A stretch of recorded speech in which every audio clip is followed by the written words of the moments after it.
Hi friend, another day, another story of God's grace to share. Nagrepack nga pala ako ulit nitong dried fish at pusit dahil nga dadalhin ni reseller sa Bangar. Diniligan ko naman itong aking mga pinunlang gulay para nga sa kanilang patuloy na paglago. Nag-steam nga ako nitong terang broccoli panghalo sa adobo para sa agahan ng aking pamilya. Friday night pa lang, nagpack na nga ako nito mga dried fish. Kinabukasan nga, ipinako na ito dito sa karton dahil nga maya-maya kukunin na nila ito.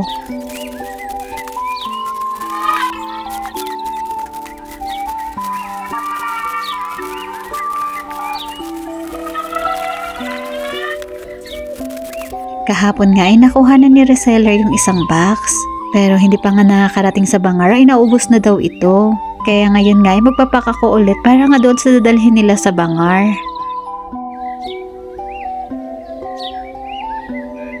Sa mga nagtatanong nga pala kung ano yung mga available dito, meron kaming dried pusit, tamban, bisugo, anuping, at saka matambaka. Meron din palang danggit pero dahil nga nadala lahat ni reseller kaya sa ngayon ay hindi pa available.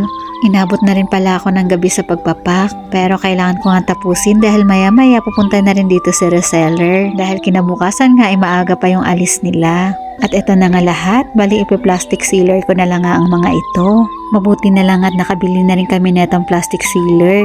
Kaya kahit papaano nga ay napapabilis yung pag-seal ko sa mga ito. Yung ganitong plastic sealer pala ay available din sa Orange at Black app. Kaya kung may mga negosyo nga kayo na katulad neto at kailangan nyo ng ganitong plastic sealer, naglagay din pala ako ng link dyan sa may comment section. Na-sealed na rin pala lahat ng yan, kaya ngayon ilalagay ko na lang yan sa karton.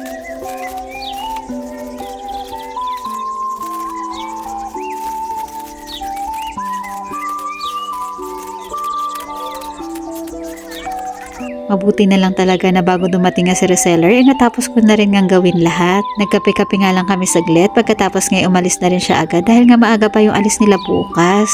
Sobrang thankful nga kami sa Panginoon at sa taong ginamit niya dahil nagkaroon nga kami ng opportunity na mapagkakakitaan lalo na nga ngayon na nagmamahalan talaga yung mga bilihin. Kinabukasan nga ay nagluto naman ako ng agahan para sa aking pamilya.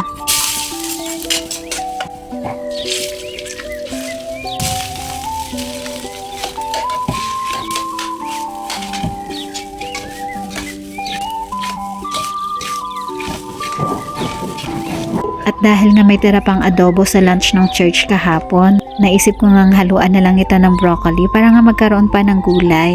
Bali ni-steam ko nga lang ito para lumambot bago ihalo sa adobo.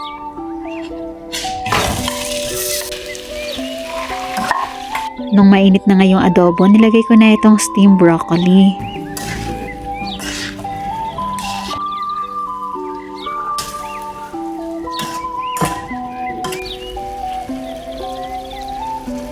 At nung okay na nga, sinerve ko na rin agad para nga makakain na rin kami.